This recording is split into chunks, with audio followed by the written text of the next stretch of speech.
好了，那现在 iPhone SE 3终于推出，那其实苹果没有加到 SE 3，可是它其实算是 SE 的第3代。那还是会有很多观众问我说，这一代的 SE 到底是不是值得购买？因为毕竟它整体设计上面虽然没有更新，可是里面却放进了更快、更新的 A15的处理器。那我们今天就来讲说，有哪一些可能应该买的理由，或是不该买的理由，然后让大家自己去想想哪一些使用方式可能比较适合你，然后再看需不需要买这台手机咯。好，那你们如果喜欢这个影片的话，就记得订阅频道，按下小铃铛跟分享。那我们就开始吧。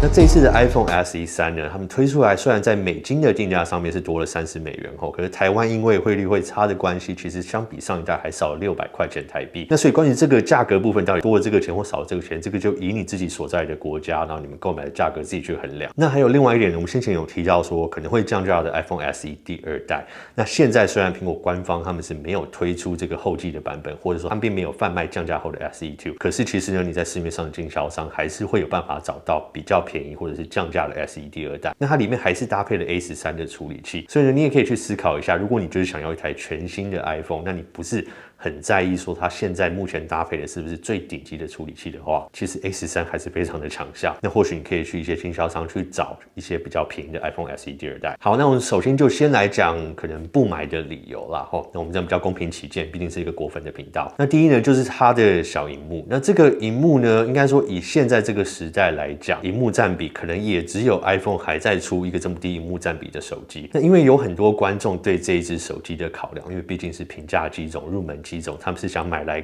给长辈使用，作为长辈机。那如果当然长辈他们视力还是非常好的话，那用这个相对比较小的萤幕，并不那么吃力的话，我觉得还是可以。如果你长辈只是单纯接听电话的话，那其实也是没有问题啦。可是如果要做一些回讯息啊、阅读一些资料啊什么等等，那如果他们视力上是比较吃力的话，那你们就要去思考说，他们现在使用的手机萤幕尺寸大概是多少？那如果转到 iPhone SE 这个手机上面，它是变小的呢，还是变大？那或许说市面上可能说在 Android 的机种，他们同样的价格区间可以买到更大的萤幕，那这种使用情况下，会不会对他们而言是更方便的？所以呢，小萤幕这一点当然就是一个相对性的啦，就是不能说完全说它是小萤幕。如果你跟更早年的手机比起来，它是很大的萤幕，可是如果每个人现有的使用习惯不一样的话，它可能相对而言就是一个比较小的萤幕。OK， 好，那第二点不买的理由呢，就是它的续航力。那理论上来说，依苹果的讲法，现在升级到 A15的处理器，那苹果是没有很直接的去讲说它电池容量是否有改变，可是我们就先猜想，其实一样的体积可能是没有改变的情况下，那不管如何，在一个那么小的手机里面，不管你放的是 A15还是 A13，它的续航力就不会好到哪里去。所以呢，苹果说的续航力有进步，并不代表它的续航力够用。那这种时候，你就要去想说你自己，或是说你要帮忙购买的人，他是不是一个中度或是重度的手机使用者？那同时间点呢，他在使用的情况下，要充电是不是很方便？或者说他会不会介意带行动电源？那或者是可能携带行动电源的话，他会不会相对就觉得说失去买这个小手机轻薄的这个意义？那当然啦，现在的 SE 也是有支援20瓦以上的快充，可是这个快充呢，它就是在比较低电量的时候，你比较容易感觉到它充电速度变比较快。可如果是平常可能中间电量的时候，就算用20瓦以上的充电器，都不会很明显的感觉到它充电速度很快。所以呢，这一点就是必须要去考量，因为我们毕竟现在可能所习惯使用的手机，它体积比较大，续航力可能比较好。那如果是换成这种比较小型，然后它续航力可能不太够的情况下，那你又没有很方便可以充电的环境，那或许这支就不太适合你。OK， 那下一个不买的理由就是相机啦。那以现在这个时代来讲呢，其实说相机的表现，或是拍照出来、录影出来的表现，有很大的因素是取决于这个处理器上面哈。那所以这一次放进 A15的处理器，当然自然它在影像处理上啊，它的照片水准上面，跟先前比起来都会有相对的进步。那他们这次也加入这个摄影师的风格。那摄影师的风格就是可以在演算法的层级上面直接去调整你照片的发色。那有人可能更偏好 Google Pixel 那类的照片啊，那你可以再去里面微调细调。那另外呢，如果你是很在意夜拍模式，现在看起来这支是没有支援夜拍模式，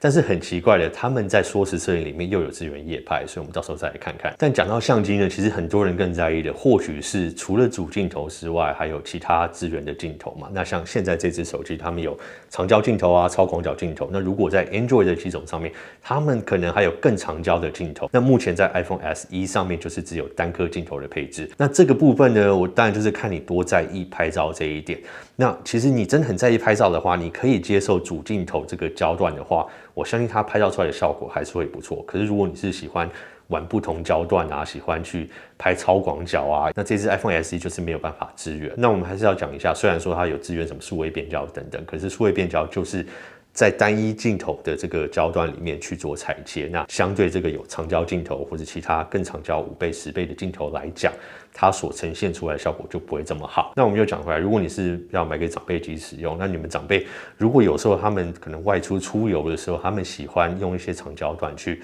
缩放啊，去拍一些比较近的一些事情，或拍一些比较远的风景的时候，那这种时候自然 iPhone SE 就没有办法做到这些部分。OK， 那第4个不买理由呢，可能就是每个人对 iPhone 期待不一样了。那这一次的 iPhone SE， 我们刚刚有提到它的设计并没有更改，就是说它还是沿用这个旧设计。所以呢，从2014年出来的一个设计，然后就一直沿用到现在。但并不是说沿用一样的设计就代表它是不好，但是总会让人觉得说，怎么这么久了？其实或许这个入门机种也可以升级到有 Face ID 啊，或是更大萤幕占比的机种。但是不管是什么原因啊，可能苹果现在目前还有在卖 iPhone 11跟 iPhone 12嘛，那或许不想抢到那个市场，那也或许苹果还没有真的想好说在 Face ID 啊或指纹解锁这两者之间，在入门机种要怎么去做取舍。那也或许苹果真的就是要清库存。那某方面来说，或许这个阶层的客群也不太在意它是不是新的设计。那如果你真的很在意这些外形设计，又想要用比较平价的方式买到一支全新的 iPhone 的话，那其实 iPhone 11、12都还是可以选择嘛。那虽然说现在尴尬就是说它里面搭配的处理器并没有像 SE 这么强效，可是呢，不管是 A13 或 A14 的处理器来讲，都是已经效能过剩。如果你今天的需求是一个比较中阶、低阶的机种的话，我觉得你今天不管是买 iPhone 11或12，都不会让你感觉它会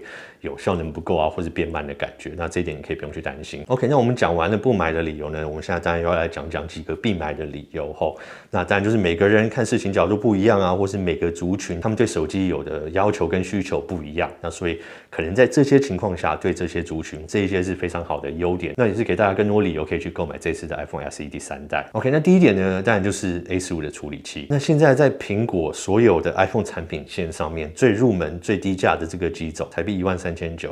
你就可以买到目前市面上最强效的一个处理器。这个意思就是呢，你现在走进苹果商店，说我要你们所贩卖最便宜的 iPhone， 那你买到这支 iPhone 比现在市面上可能今天正要出来的全新 Android 的旗舰机种，或者是再来这一年要出来的 Android 旗舰机种，相比起来，这支平价的 iPhone 都有更强效的处理效能吼。但是这是不是代表说，在你整体使用体验上就一定会更好呢？其实不一定啊，因为每个人对手机的体验其实有非常多不一样的层面嘛。你今天如果是有更大的萤幕啊、更高的刷新率啊、更好的喇叭啊，或是更好的续航力等等，可能整个总合起来对你而言才是一个手机的体验感。那如果你在意的是整体以上我讲这些体验的话，那可能相对 iPhone SE 第3代对比那些 Android 的平价机种就不会那么好。但如果你今天单纯就是想要用现在最低的价格买到市场上最强效的处理器，那举例你可能想用一个最高 CP 值的方式买一个手机可以直接在手机上面做影片的剪辑啊、输出啊，想要它的输出的速度、效能是最好最快的话，那前提就是你可以接受在这个萤幕大小上面做这些事情跟工作的话，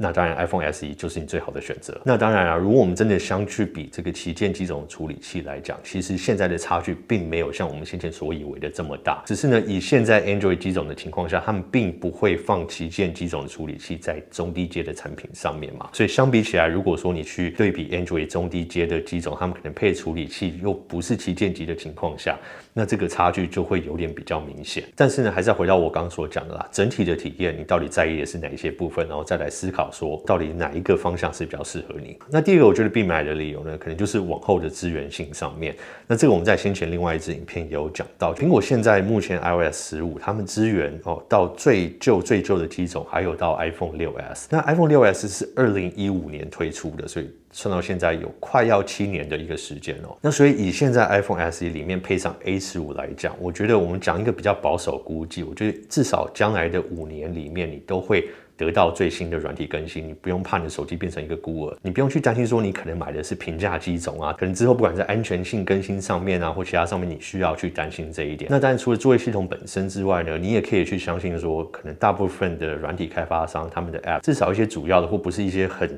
要求新相机新的性能的一些 Apps，也会持续对这个装置进行支援。那这个就是苹果一手掌握软硬体的好处。那当然，如果是在 Android 里面，如果你选的是比较大的厂牌，那或者是 Google 原生的 Pixel 手机的话，相对来讲，它软体的支援的年份也是比较长一点。那虽然没有像苹果这么长，夸张到可能现在的7年左右，可是相对一些比较没有牌的 Android 手机来讲，也是比较安全。所以这种使用情况下，就像你可能买一只手机给长辈或小孩，那你可能不会常常去帮他换手机，几年就做一次更新。可是你同时又希望他手机不管在软体啊、支援度啊，或是安全性上面都有保障的话，那我觉得 iPhone SE 3当然也是很好的选择。那第三个我觉得必买的理由当然是这个价格，我觉得13900来讲，买到一支全新的 iPhone 配上 A15的处理器，真的是非常的值得哈。那我觉得很多人像我自己，可能我主要使用的是 iPhone 啊、苹果的电脑啊、iPad 什么等等，我们全家大部分都是使用苹果的装置情况下。那这种时候呢，我在 iCloud 可能这个家庭方案上面，那不管是在儿童账号的管理上面啊，或者我们在一些 App 的共用啊，或是像这些服务性质可能 Apple Music 啊，或者 Apple TV 或者 Apple Arcade， 那甚至是在 iCloud 储存空间上面，我们也可以共用。所以这些情况下面，我觉得对我而言管理上面很方便。那同时呢，我觉得也省下了不少钱。那这种时候可能帮我小孩去买也是 iPhone 的装置，对我而言就方便了不少。那但除了我刚刚讲的生态链里面的整合度来讲，那小孩你也没有什么必要去帮他买到旗舰型的手机嘛。但可能很多观众先前讲到，就是说可能买平价手机啊，你有时候要挑选一些比较小的牌子的情况下，那相对来讲，苹果你可能在安全性上面、更新上面啊，或者是售后服务啊、支援度上面，或者是市面上所有关于这个系统的资源来讲呢，它都是非常的完整。那相对于很多 Android 平价的比较小牌子机种来讲，它又是更有保障。那甚至呢，很多观众说他们自己使用的方式是，他们会花比较少的钱在手机上面，他们可能大部分的钱宁可投资在 Mac 或是新的 iPad 上面，因为他们比较有生产力的需求啊，或者是他们娱乐性的需求来讲，他们都宁可在可能一台电脑或者一台比较大萤幕的 iPad 来完成。但是这种情况下，手机对他们本身的需求而言，就是只有接听电话或者传讯息等等，他们只要一个苹果的账号在他们所有的装置就可以进行同步，那也不用觉得说他们买到的是最入门的 iPhone 机种而去牺牲掉可能里面的性能啊，或是事后的更新需要去担心。所以是以上我讲的这些使用方式，不管是给家人或是自己使用上面，可能你的 iPhone 不是你主力生产力或是花很多时间在上面的机种的话，那我觉得这种使用情况下 iPhone SE 也真的是很好的选择。OK， 那总结来说呢，这次的 iPhone SE 3的更新，应该这样讲啦，因为其实苹果对这个手机的定义本来就是不希望它去抢到旗舰机种的市场。那如果你的使用情况跟我一样，一天有蛮多的工作是习惯在手机上面完成的话，那 iPhone SE 3这次不管是它的萤幕啊、续航力什么等等，可能就不会符合你的需求。就像以我自己的使用来讲，我也不会去买这支手机当我的主力机种使用。那或是你跟我一样很在意相机啊，喜欢去玩不同焦段的镜头什么的，那关于这些部分 iPhone SE 也没有办法满足你。那至于说这次 iPhone SE 的更新我到底满不满意呢？那虽然说我了解苹果对这个手机的定位啦，本来就是